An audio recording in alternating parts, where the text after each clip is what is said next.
Elementary school kids in New York State, they're going to start taking standardized tests this week. And already, as you know, there's been a ton of criticism about the exams.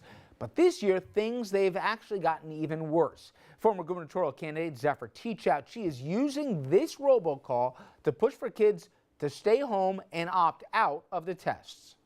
I believe high-stakes testing is really hurting our kids, and you have a constitutional right to refuse them without any negative consequences to your kids or financial loss to your school.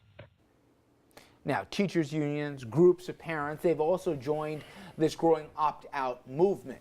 So the question is, does this send the wrong message to kids? It's okay to quit if you don't like something. And I turn to the learned professor here.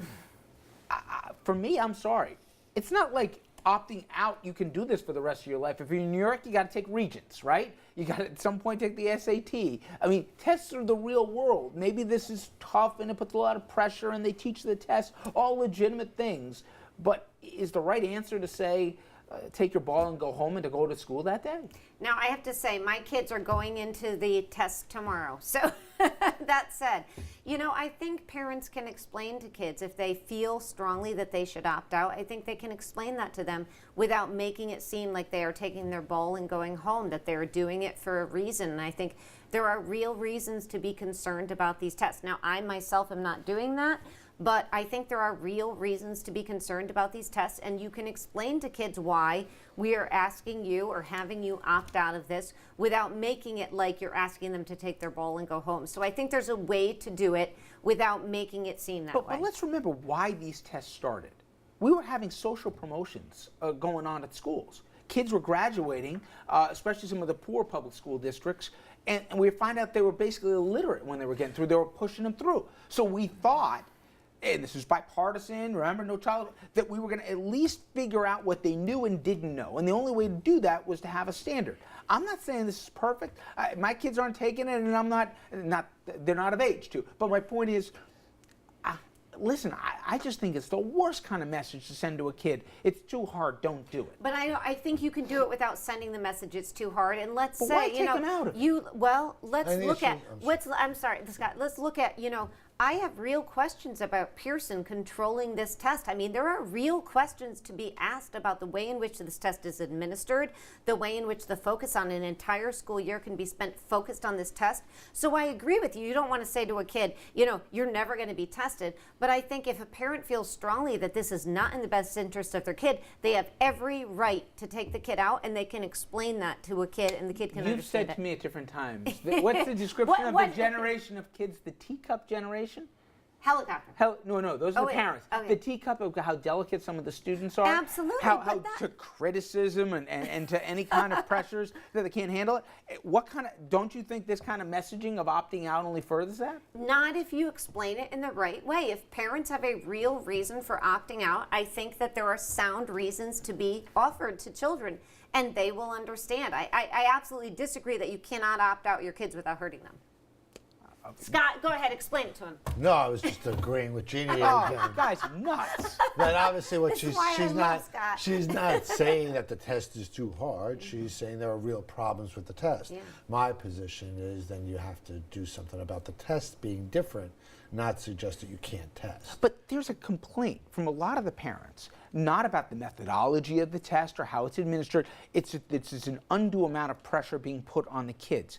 I know that there's pressure in this, but to believe that these kids are going to be brought up in a world where they're not going to have to face pressures. This is the teacup generation. Yes. I was speaking to a senator client of ours before the show, and her position was every kid doesn't deserve a trophy.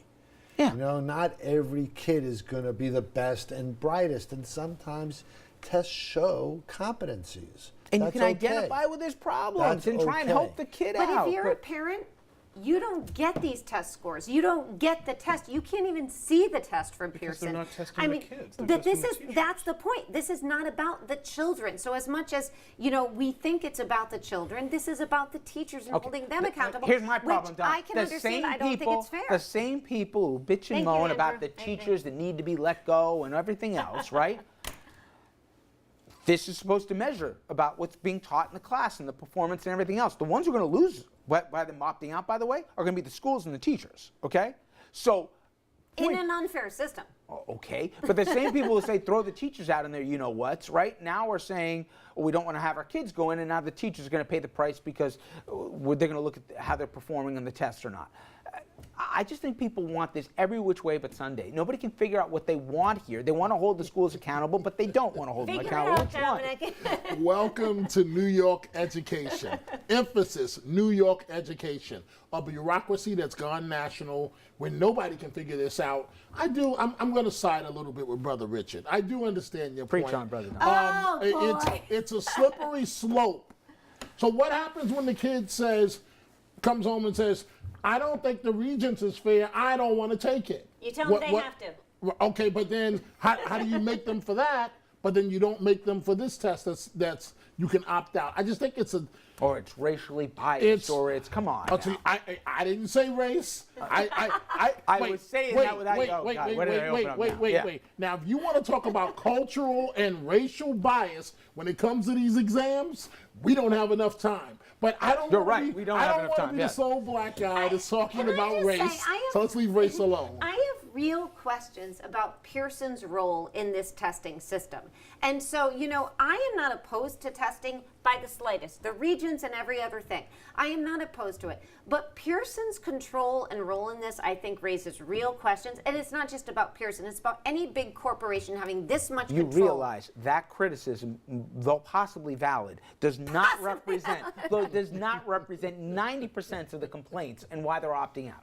They're opting out because little Jimmy or little Mary here, they're afraid of all the stress that they're going to face taking the test. Richard, you're underestimating How many people know Pearson, right, that are keeping their kids home They this week? know because you can't get the tests from them.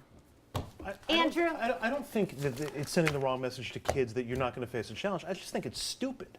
I think the whole opt-out process is stupid because if your objection is that you're catering to the test too much or you're teaching the test or you're altering the curriculum too much, well, that's already happened. All you're doing is leaving them out for the main event. You've already gone through the weeks of test prep. Andrew, You've already gone through the altered curriculum, so take the test. No. If the point is to change the system. If nobody opts out, they're going to keep teaching to the test. I mean, for you to say they've already taught to the test. So why are your kids being tested? The what? Your kids. Why are they taking the test? Because they're forced to.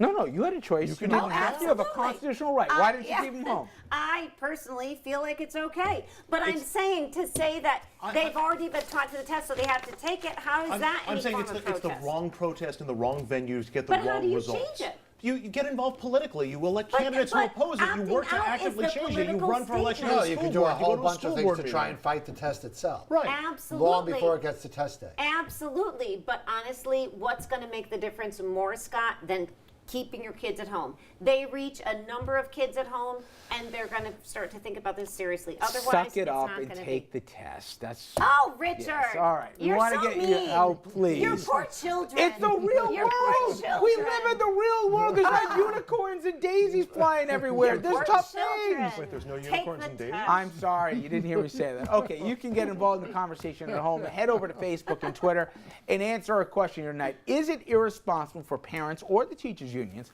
to be pushing students to opt out of standardized tests? Well, Jeannie says it is not irresponsible. She's wrong, though. But answer your own way. When we come back, biased. it is official. like the test. Marco Rubio running. But the question is he electable? And here's the bigger questions. Do Republicans care more about winning or about purity tests? We'll talk about that after this.